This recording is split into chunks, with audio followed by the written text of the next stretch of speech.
Courage ಇಲ್ಲ ಇವರಿಗೆ ಅಂತಂದ್ರು. ಕರೇಜ್ ಏನು ಬೇಕಾಗಿಲ್ಲ, ಸಂವಿಧಾನನ ಬದಲಾವಣೆ ಮಾಡಿ, ನನಗೆ ಅಧಿಕಾರ ಕೊಡಿ, ಸಂವಿಧಾನ ಬದಲಾವಣೆ ಮಾಡಿ, ನಾನು ಮಾಡಬಲ್ಲೆ.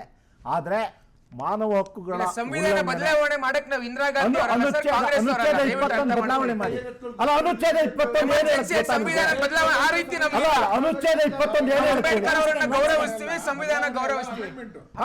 ಆಯ್ತು, ಅಮೆಂಡ್ಮೆಂಟ್ ಮಾಡಿ, ಅಮೆಂಡ್ಮೆಂಟ್ ಮಾಡಿ, ನಾವು ಮಾಡ್ತೀವಿ. ಫಾರೂಕ್ 1 ಸೆಕೆಂಡ್. ಸಂವಿಧಾನ ಉಲ್ಲಂಘನೆ ಮಾಡಕ್ಕೆ ತಿದ್ದುಪಡಿ ಮಾಡಕ್ಕೆ ಇಂದಿರಾ ಗಾಂಧಿ ನಾವಲ್ಲ ಅಂದ್ರೆ ನೀವಿರೋದು ಸಂವಿಧಾನ ಉಲ್ಲಂಘನೆ ಮಾಡಕ? ಯೋಗಿ ಆದಿತ್ಯನಾಥ್ ಏನ್ ಮಾಡ್ತಾ ಇದ್ದಾರೆ? ಯೋಗಿ ಆದಿತ್ಯನಾಥ್ ಏನ್ ಮಾಡ್ತಾ ಇದ್ದಾರೆ?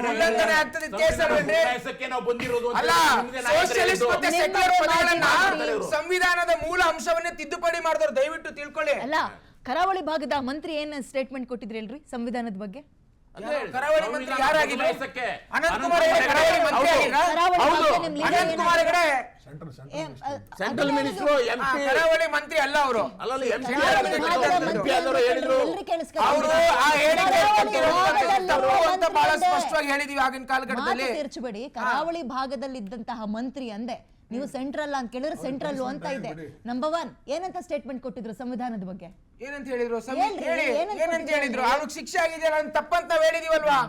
ಅದು ತಪ್ಪಂತ ಇಲ್ದೆಲ್ಲ ಇರೋದು ಮಾತಾಡ್ತಿದ್ರೆ ಇಂದಿರಾ ಗಾಂಧಿ ಹತ್ರ ಹೋಗ್ತೀರಾ ನೀವು? ಇಂದಿರಾ ಗಾಂಧಿ ಅವರ ರೀತಿ ನಾವು ಅಮೆಂಡ್ಮೆಂಟ್ ಅಂತ ತರಲಿಲ್ಲ. ಮೂಲ ಸಂವಿಧಾನದ ಪ್ರಿಯಾಂಬಲ್ ಅನ್ನ ಬದಲಾವಣೆ ಮಾಡಿದವರು ಕಾಂಗ್ರೆಸ್ನವರು. ಇತಿಹಾಸ ತಿಳ್ಕೊಳ್ಳಿ ಫಸ್ಟ್. ಹೇಳಿ ಬಸವರಾಜ್ ಸರ್ಗೆ ತಪ್ಪಿದ್ರೆ ಹೇಳಿ. ಇವತ್ತಷ್ಟೇ ಬುಲ್ಡೇಸರ್ ತಗೊಂಡ್ಬಂದಿದ್ದಾರೆ. ಬಿಡ್ರಿ, ನೀವು ಕಾಂಗ್ರೆಸ್ ಯಾಕೆ ಕಾಂಗ್ರೆಸ್ ಏಜೆಂಟ್ ಬಿಡ್ರಿ ಫಾರೂಕ್, ಯಾಕೆ ಕಾಂಗ್ರೆಸ್ ಏಜೆಂಟ್ ಫಾಲೋ ಮಾಡ್ತಾರಂದ್ರೆ ಇದು ಬುಲ್ಡೇಸರ್ ಸಂವಿಧಾನದ ಬಗ್ಗೆ ನಿಮ್ಮಿಂದ ಪಾಠ ಕೇಳ್ಬೇಕು. ಪೊಲೀಸ್ ಸ್ಟೇಷನ್ ಸುಟ್ಟವ್ರು ನೀವು, ಪೊಲೀಸ್ ಸ್ಟೇಷನ್ ಸಂವಿಧಾನದ ಬಗ್ಗೆ ಎಲ್ಲರಿಗೂ ಹೋಗ್ತದೆ. ಕ್ರೈಮ್ ಕಂಟ್ರೋಲ್ ಆಗ್ಬೇಕು, ನಿಜ ಸರ್.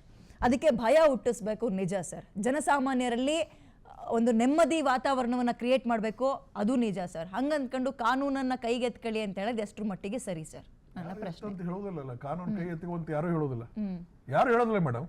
ಅವ್ರು ಹೇಳಿದ ತಕ್ಷಣ ಮತ್ತೆ ಅವ್ರ ಕೈಯಲ್ಲೂ ಮಂತ್ರಿಗಳೇ ಹೇಳಿದ್ಮೇಲೆ ತಗೊಳ್ಳಲ್ವಾ? ಈಗ ವಿಷಯ ಹೇಳಿದ್ರೆ ಅವ್ರು ಕೇಳಿಸ್ಕೊಳ್ತಾರಿಲ್ಲ. ಹೇಳರ್ ಡ್ಯೂಟಿ ಖಾದ ರಾಜ್ಯದ ಆರೋಗ್ಯ ಮಂತ್ರಿಗಳು ಲೀಗಲ್ ಆಗಿ ಅವ್ರಿಗೆ ಯಾವಾಗ ಇವನ್ ಮುಖ್ಯಮಂತ್ರಿನೂ ಗುಂಡು ಹಾಕಂತಂದ್ರೆ ಹಾಕೋದಿಲ್ಲ ನಾವು. ಕಾನೂನು ಬದ್ಧವಾಗಿ ಮಾಡ್ತೇವೆ. ಕಾನೂನು ಏನ್ ಹೇಳ್ತಾರೆ ಅದನ್ನೇ ಪಾಲನೆ ಮಾಡ್ತೇವೆ. ಮಂತ್ರಿ ಹೇಳ್ತಾರೆ, ಮುಖ್ಯಮಂತ್ರಿ ಹೇಳ್ತಾರೆ ಅಂತ ಅದಕ್ಕೆ ಅವ್ರಿಗೆ ಯಾವ ಅಧಿಕಾರನೂ ಇಲ್ಲ. ಗುಂಡು ಹಾಕಂತ ಹೇಳೋ ಅಧಿಕಾರ, ಗುಂಡು ಹಾಕಂತ ಹೇಳೋ ಅಧಿಕಾರ ಯಾರಿಗೂ ಇಲ್ಲ. ಪೊಲೀಸ್ ಸ್ಟೇಷನ್ಗಳಲ್ಲಿ ಕಾನೂನು ದುರುಪಯೋಗ ಆಗಿಲ್ವಾ ಸರ್? ಆಗಿರ್ಬೋದು ಮೇಡಮ್, ಇಲ್ಲ ಅಂತ ಹೇಳೋದಿಲ್ಲ. ಆಗಿರ್ಬೋದು, ಆಗಿದಾವೆ. ನಾವು ಒಪ್ಕೋತೇವೆ, ಅದನ್ನ ಆಗಿದಾವೆ, ಅದಿಲ್ಲ ಅಂತ ಹೇಳೋದಿಲ್ಲ. ಸೊ ಆ ಸ್ಟೇಟ್ಮೆಂಟ್ ಅನ್ನ ನೀವು ಒಪ್ಕೋತೀರಿ? ಎಸ್, ದುರುಪಯೋಗ ಆಗಿದೆ, ಸಮಟೈಮ್ಸ್ ಆಗಿದೆ. ಲಾಸ್ಟ್ ಕಾಮೆಂಟ್ ನೋಡಿ ಮೇಡಮ್, ನಾನು ಸಿಂಪಲ್ ಆಗಿ ಹೇಳ್ತಾ ಇದ್ದೀನಿ. ನಮ್ಮ ಕಾನೂನು ವ್ಯವಸ್ಥೆ ಬಂದು ಯಾಕೆ ಅಂಡ್ ಅದೇ ಭಾಗದಲ್ಲಿ ನಿಂತ್ಕೊಂಡು ಆ ಸ್ಟೇಟ್ಮೆಂಟ್ ಕೊಟ್ಟಿರ್ಬೋದು ಅನ್ಸುತ್ತೆ. ಕರಾವಳಿ ಭಾಗದಲ್ಲಿ ಅವ್ರಿಗೆ ಏನ್ ಸರಿ ಅನ್ಸುತ್ತೋ ಅವ್ರು ಹೇಳಿದ್ದಾರೆ. ಯಾಕೆ ಕೊಟ್ಟಿರ್ಬೋದು ಅನ್ಸುತ್ತೆ? ಕೊಟ್ಟಿದ್ದಾರೆ ಅಂದ್ರೆ ರೌಡಿಸಮ್ ಜಾಸ್ತಿ ಆಗ್ತಾ ಇದೆ, ರೇಪ್ಗಳು ಜಾಸ್ತಿ ಆಗ್ತಾ ಇದೆ, ಕಾನೂನು ವ್ಯವಸ್ಥೆಗಳು ಹಾಳಾಗ್ತಾ ಇದೆ, ಯಾವುದು ಕಾನೂನು ಬಿಗಿ ಬಸ್ತಾಗಿ ತಗೊಳ್ತಾ ಇಲ್ಲ. ಇದಕ್ಕಿಂತ ಮುಂಚೆ ಹೇಳ್ತಾ ಇದ್ರು ಇಲ್ಲಿರುವಂತ ಹೋಮ್ ಮಿನಿಸ್ಟ್ರು ಬರೇ ಹೆಸರಿಗೆ ಮಾತ್ರ ಇದ್ದಾರೆ, ಮಲಗೋದಕ್ಕೆ ನಿದ್ರೆ ಮಾಡೋದಕ್ಕಂತ. ಇವತ್ತೊಂದು ಒಳ್ಳೆ ಹೋಮ್ ಮಿನಿಸ್ಟರ್ ಬಂದಿದ್ದಾರೆ, ಅವ್ರಿಗೊಂದು ಎಚ್ಚರಿಕೆ ಕೊಟ್ಟಿರ್ಬೋದು. ಈ ತರ ಕಾನೂನು ಸುವ್ಯವಸ್ಥೆ ಬಗ್ಗೆ ಎಷ್ಟು ಮಾತಾಡಿದ್ದಾರೆ, RSS ಬಗ್ಗೆ ಎಷ್ಟು ಸ್ಟೇಟ್ಮೆಂಟ್ ಹೆಡ್ಲೈನ್ಸ್ ಕೊಟ್ಟಿದ್ದಾರೆ ಹೇಳ್ರಿ ನೀವು? ಯಾರು ಹೇಳಿ? ಒಳ್ಳೆ ಹೋಮ್ ಮಿನಿಸ್ಟ್ರು. ಒಳ್ಳೆ ಹೋಮ್ ಮಿನಿಸ್ಟರ್ RSS ಬಗ್ಗೆ ಏನ್ ಹೇಳಿದ್ರು ಮೇಡಮ್? ಅಲ್ಲ, ಎಷ್ಟು ದಿನ ಮಾತಾಡಿದ್ದಾರೆ? ಕಾನೂನು ಸುವ್ಯವಸ್ಥೆ ಬಗ್ಗೆ ಎಷ್ಟು ಸಲ ಮಾತಾಡಿದ್ದಾರೆ ಹೇಳ್ರಿ? ಮಾತಾಡ್ತಾರೆ ಅಂದ್ರೆ ಮುಖ್ಯಮಂತ್ರಿ ಎಲ್ಲರ ಮನೆಗೆ ಹೋಗಕ್ಕಾಗುತ್ತೆ ಅಂತ ಪ್ರಶ್ನೆ ಮಾಡ್ತಾರೆ. ರೈತರ ಬಗ್ಗೆ ತುಟಿನೇ ಬಿಚ್ಚಲ್ಲ. RSS ಅಂದ ತಕ್ಷಣ ಈಗ ನೀವು ಹೋಮ್ ಮಿನಿಸ್ಟರ್ ಅವ್ರು ಹಂಗಿದ್ರೆ ಹಿಂಗೆ ಅಂತೀರಾ, ಹಿಂಗಿದ್ರೆ ಹಂಗಂತೀರಾ? ನಾನು ಸಿಂಪಲ್ ಆಗಿ ಕೇಳ್ತಾ ಇರೋದು, ಈಗ ಬಂದಿದ್ದಾರೆ, ಕಾಲಾವಕಾಶ ಕೊಡಿ. ಇನ್ನು ಬಂದ್ ಕುತ್ಕೊಂಡು 1 ತಿಂಗಳಾಗಿಲ್ಲ, ನೀವು ಇಷ್ಟು ಬೇಗನೆ ಎಲ್ಲ ಹಂಗಲ್ಲ ಮೇಡಮ್. ಒಂದೇ ಸಲ ಎಲ್ಲ ಎಕ್ಸ್ಪಿಡಿಷನ್ ಇಟ್ಬಿಟ್ರೆ ಇದಕ್ಕಿಂತ ಮುಂಚೆ ನಿಮ್ ಜೊತೆ ನಾನು ಚರ್ಚೆ ಮಾಡಿದಾಗ, ಒಂದ್ ನಿಮಿಷ ಮೇಡಮ್, ನಿಮ್ ಜೊತೆ ನಾನು ಚರ್ಚೆ ಮಾಡಿದಾಗ ಆರೋಗ್ಯ ಇಲಾಖೆ ಸರಿ ಇಲ್ಲ ಅಂತ ಹೇಳ್ಬಿಟ್ಟು ನಾನೇ ಓಪನ್ ಆಗಿ ನಿಮ್ಗೆ ಹೇಳಿದ್ದೀನಿ. ನಾನು ಕಾಂಗ್ರೆಸ್ ಸರ್ಕಾರ ವಿರುದ್ಧನೇ ಮಾತಾಡಿದ್ದೀನಿ. ಯಾಕೆ ಮಾತಾಡಿದ್ದೀನಿ? ಇಲ್ದೇ ಇರೋದು ಇಲ್ಲ, ಇವತ್ತಿಗೂ ಇಲ್ಲ. ಇವತ್ತಿಗೂ ನಾನು ಡ್ಯೂಟಿ ಖಾದರ್ ಸರ್ಗೆ ಏನ್ ಹೇಳ್ತೀನಿ ಅಂದ್ರೆ, ದಯವಿಟ್ಟು ನೀವು ಹೋಗ್ಬಿಟ್ಟು ಹಾಸ್ಪಿಟಲ್ಗಳಲ್ಲಿ ನೋಡಿ, ನಮ್ಮ ಸರ್ಕಾರಿ ಹಾಸ್ಪಿಟಲ್ಗಳಲ್ಲಿ ಏನಾಗ್ತಾ ಇದೆ, ಯಾಕೆ ಅಲ್ಲೂ ಜೀವ ಹೋಗ್ತಾ ಇದೆ. ಅದು ನಮ್ಮ ಕಾನೂನು ಸಂವಿಧಾನದ ಅಡಿಯಲ್ಲಿ ಬರಲ್ವಾ? ಒಬ್ಬ ಜೀವ ಹಂಗೆ ಹೋಗೋದು ಅದು ತಪ್ಪಲ್ವಾ? ಅದು ನಿಮಗೊಂದು ಬೆಡ್ ಸಿಕ್ಕಲ್ಲ, ಹೋಗಿ ನಿಂತ್ಕೊಂಡ್ರೆ ಅಲ್ಲಿ. ಓಕೆ. ಓಕೆ, ನಾನು ಲಾಸ್ಟ್ ಕಾಮೆಂಟಿಗೆ ಅವಕಾಶ ಕೊಡಬೇಕು ಅನ್ಕೊಂಡೆ, ಬಟ್ ಸಮಯದ ಅಭಾವ. Thank you so much. 5 ಜನಕ್ಕೆ. Yes sir. ನಾವು ಯಾರನ್ನು ಶಿಕ್ಷೆ ಮಾಡೋದಿಲ್ಲ, ಶಿಕ್ಷೆ ಮಾಡೋ ಅಧಿಕಾರ ನಮಗಿಲ್ಲ. ಏನೇ ಮಾಡಿದ್ರು ಕಾನೂನುಬದ್ಧವಾಗಿ ಮಾಡ್ತೀವಿ. Okay, anyway thank you so much ಅಂತ ಹೇಳ್ತಾ, ಕ್ರೈಮ್ ಕಂಟ್ರೋಲ್ ಆಗಬೇಕು, 2 ಮಾತಿಲ್ಲ ಅದರಲ್ಲಿ.